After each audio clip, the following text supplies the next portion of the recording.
Tirupati town club వద్ద NTR CM Chandrababu, deputy CM Pawan Kalyan, TTD chairman BR Naidu చిత్రపటాలకు NDA కూటమి శ్రేణులు పాలాభిషేకం చేశాయి.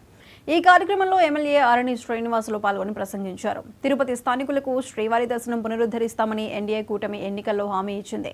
ఈ హామీని టీటీడీ మొదటి పాలక మండలి సమావేశంలోనే చర్చించి నెరవేర్చామని ఎమ్మెల్యే చెప్పారు. తిరుపతిలోని 5 లక్షల మంది ప్రజలు టీటీడీ నిర్ణయాన్ని స్వాగతిస్తున్నారు. గత 5 ఏళ్లలో స్థానికులకు శ్రీవారి దర్శనం రద్దు చేశారు.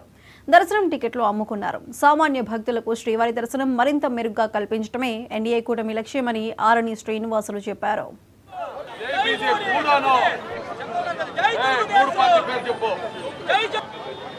గత పాలకుల్లో ఎన్నో అవకతవకలు చేశారు. వాళ్ళందరూ కూడా ఈరోజు ఈ మన ప్రభుత్వం వచ్చిన తర్వాత ఈ ప్రభుత్వం ఎన్డీఏ కూటమి బ్రహ్మాండంగా చేస్తూ ఉంది అనేసి ఎవరు ఏలెత్తి చూపేదాని విధంగా లేకుండా పోతున్నారు.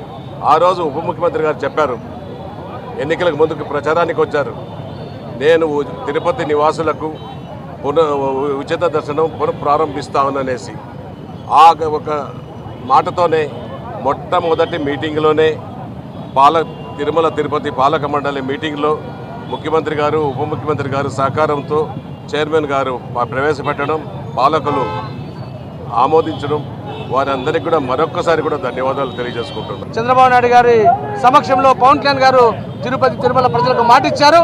అదేవిధంగా బీఆర్ నాయుడు గారు మొట్టమొదటి తిరుమల తిరుపతి దేవస్థానం మీటింగ్లోనే ఒక అద్భుతమైన డెసిషన్ తీసుకొని లోకల్గా ఉన్న ప్రజలందరికీ కూడా దర్శన భాగ్యం కల్పించే విధంగా ప్రతి మొదటి మంగళవారం తీసుకున్న ఆ యొక్క నిర్ణయానికి ఈ తిరుపతిలో ఉన్న నాయకులందరూ, ఎమ్మెల్యే గారు, జిల్లా అధ్యక్షులు, తిరుమల టీడీపీ బీజేపీ నాయకులు అందరూ కూడా, ముఖ్యంగా చంద్రబాబు నాయుడు గారికి, ముఖ్యమంత్రి గారికి, ఉప ముఖ్యమంత్రి పవన్ కళ్యాణ్ గారికి, అలాగే బీఆర్ నాయుడు గారికి అందరికీ పేరున ధన్యవాదాలు తెలియజేస్తున్నాం. ఖచ్చితంగా చెప్తున్నాం, రాబో రోజుల్లో వైఎస్ఆర్సీపీ తిరుమల తిరుపతి దేవస్థానాన్ని ఒక వ్యాపార సంస్థగా మార్చింది.